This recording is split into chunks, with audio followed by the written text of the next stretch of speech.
ತಮಿಳುನಾಡಿನ ನೂತನ ಮುಖ್ಯಮಂತ್ರಿಗಳಾದ ಶ್ರೀಮಾನ್ ವಿಜಯ್ ಅವರು ಇವತ್ತು ಮಧ್ಯಾಹ್ನ 3 ಗಂಟೆಗೆ ಶ್ರೀ ಕ್ಷೇತ್ರ ಕೊಲ್ಲೂರಿಗೆ ಭೇಟಿ ಕೊಡ್ತಾ ಇದ್ದಾರೆ. ಸರ್ಕಾರದ ಪ್ರೋಟೋಕಾಲ್ ಪ್ರಕಾರ ಎಲ್ಲ ವ್ಯವಸ್ಥೆಗಳನ್ನು ನಾವು ಇಲ್ಲಿ ಮಾಡಿದ್ದೇವೆ. ಕೊಲ್ಲೂರು ಶ್ರೀ ಮೂಕಾಂಬಿಕಾ ದೇವಸ್ಥಾನವು ದಕ್ಷಿಣ ಭಾರತದ ಶ್ರೇಷ್ಠ ಶಕ್ತಿಪೀಠ ಆದ್ದರಿಂದ ವಿಶೇಷವಾಗಿ ತಮಿಳುನಾಡು ಮತ್ತು ಕೇರಳದಿಂದ ಎಲ್ಲ ಜನಪ್ರತಿನಿಧಿಗಳು, ರಾಜಕೀಯ ನಾಯಕರು ಮತ್ತು ಸೆಲೆಬ್ರಿಟಿಗಳು ಇಲ್ಲಿಗೆ ಬರ್ತಾ ಇದ್ದಾರೆ. ಅದೇ ರೀತಿಯಲ್ಲಿ ವಿಜಯ್ ಅವರು ಸಹ ಬರ್ತಾ ಇದ್ದಾರೆ. ಈ ಹಿಂದೆ MJ ಅವರವರು ಸುಮಾರು 1974ನೇ ಇಸ್ವಿಯಲ್ಲಿ ಬಂದಿದ್ದರು. ಅದಾದ ನಂತರ ಜಯಲಲಿತಾ ಅವರು 2004ರಲ್ಲಿ ಬಂದಿದ್ದರು. ಈಗ ನೂತನ ಮುಖ್ಯಮಂತ್ರಿಗಳಾದ ವಿಜಯ್ ಅವರು ಇಲ್ಲಿಗೆ ಬರ್ತಾ ಇದ್ದಾರೆ.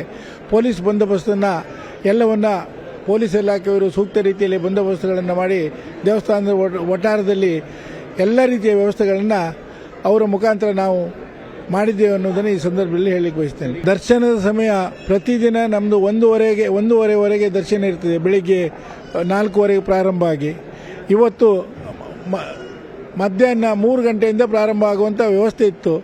ಇವತ್ತು ಬೆಳಿಗ್ಗಿನ ದರ್ಶನವನ್ನು ಸುಮಾರು 2 ಗಂಟೆಯವರೆಗೆ ಮುಂದುವರಿಸಿ ಮಧ್ಯದಲ್ಲಿ 3 ಗಂಟೆಗೆ ಬದಲು 4 ಗಂಟೆಗೆ ಓಪನ್ ಮಾಡುವಂಥ ವ್ಯವಸ್ಥೆಯನ್ನು ಮಾಡಿ ಅವರು ಬರುವಂಥ ಸಂದರ್ಭದಲ್ಲಿ ಯಾವುದೇ ರೀತಿಯ ಲೋಪ ಆಗದ ರೀತಿಯಲ್ಲಿ ಎಲ್ಲ ವ್ಯವಸ್ಥೆಗಳನ್ನು ಮಾಡಿದ್ದೇವೆ. ಎಲ್ಲರೂ ಇಳಿಯರಾಜ ಎಲ್ಲರೂ ಕೇರಳದಿಂದ ಎಲ್ಲ ಮುಖ್ಯಮಂತ್ರಿಗಳು ಮತ್ತು ಬೇರೆ ಬೇರೆ ಮಂತ್ರಿಗಳು ಬರ್ತಾ ಇರ್ತಾರೆ ಇಲ್ಲಿ.